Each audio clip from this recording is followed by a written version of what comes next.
Bavandimwe mukomeje kudukurikirana kuri urubuga rwacu rwa Gralac Inside. Icyo twakwisabira ni ukugira ngo ukande subscribe nurangiza ukande kunzogera ugende ubona amakuru yacu uko agenda kugeraho gatanu kuri gatanu. Urakoze mu kanya gato inkuru irambuye.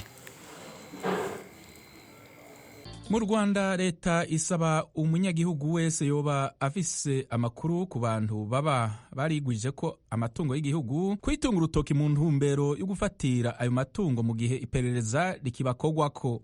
Ibindi kuri inkuru twumviriza umumenyesha makuru wacu Asumta Kaboyi. Mu gihe cyo gutangiza icyumweru cyahariwe kurwanya ruswa mu rwego rw'ubucamanza, umuyobozi w'urukiko rw'ikirenga Faustin Nteziryayo yavuze ko muri uru rwego hakigaragara ruswa ituma abantu batera icyizere uru rwego. Uyu muyobozi yasobanuye ko ruswa ihangayikishije cyane ariyo yise ruswa nini idakunze kugaragara. Ni kenshi mu maraporo anyuranye akorwa n'inzego zishinzwe kurwanya ruswa mu Rwanda hagaragara abayobozi b'inzego z'ibanze banyereje imifuka ya sima, abayobozi b'ibigo by'amashuri batwaye intebe, nyamara nta na rimwe hagaragara umuyobozi wahombeje leta za miliyari zihora zigaruka muri raporo y'umugenzuzi mukuru w'imari ya leta buri mwaka. Muri raporo y'umugenzuzi mukuru w'imari ya leta yasohotse umwaka ushize hagaragaye ko hari ibikorwa, imishinga ndetse na gahunda zigenewe abaturage zikomeje kudindira kubera ruswa.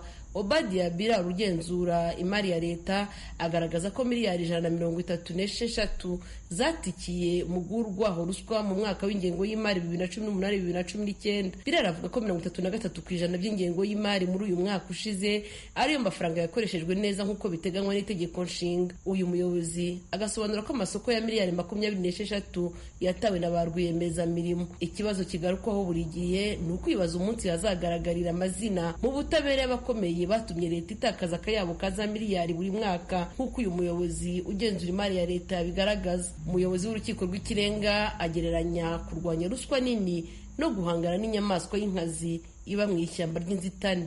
Kurwanya ruswa nini ni nko kurwanya ikinyamaswa kinini cyane cy'inkazi. Iyo kinyamaswa kinini cyane cy'inkazi ntago gihigwa n'umuntu umwe.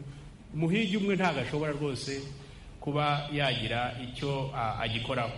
Niyo mpamvu rero mukomatanya imbaraga mwe zose, buri muntu wese bifitiye akamaro, kandi kurwanya ruswa bifitiye akamaro buri muntu wese, buri muturarwanda wese, kubera yuko nk'uko twabivuze ruswa imunga ubukungu bw'igihugu, ariko nanone ruswa imunga ubutegetsi bw'igihugu, ku buryo rero tugomba kuyirwanya ku buryo bwimbitse. Urwego rw'ubushinjacyaha butangaza ko mu rwego rwo guhangana n'iyi ruswa bwafashe ingamba zo kujya bufatira imitungo y'abantu bigaragara ko bafite imitungo itagendanye n'ubushobozi bwabo. Umushinjacyaha mukuru Aimable Havugiyaremye yasobanuye ingamba nshya bafatiye iki kibazo. Ingamba za mbere ni uko umuntu iyo tumukekaho ruswa, ubu ngubu tuhita dushakisha n'imitungo ye, mu gihe tugikora iperereza tukayifatira. Impamvu tuyifatira ni ukugira ngo tubanze tunamenye iyo mitungo anafite ihuye n'uburyo afite bwo kuba yagira iyo mitungo. Icya kabiri ni ukugira ngo mu gihe azahamwa n'icyaha iyo mitungo izifashishwe mu kwishyura. Uyu muyobozi yumvikanisha ko mu rwego rwo guhangana n'abantu bambutse imitungo yabo bakayijyana mu bindi bihugu, ko ubushinjacyaha bw'u Rwanda bwatangiye gukorana n'ibindi bihugu ngo hagaruzwe iyo mitungo iba yagiye kubitswa hanze.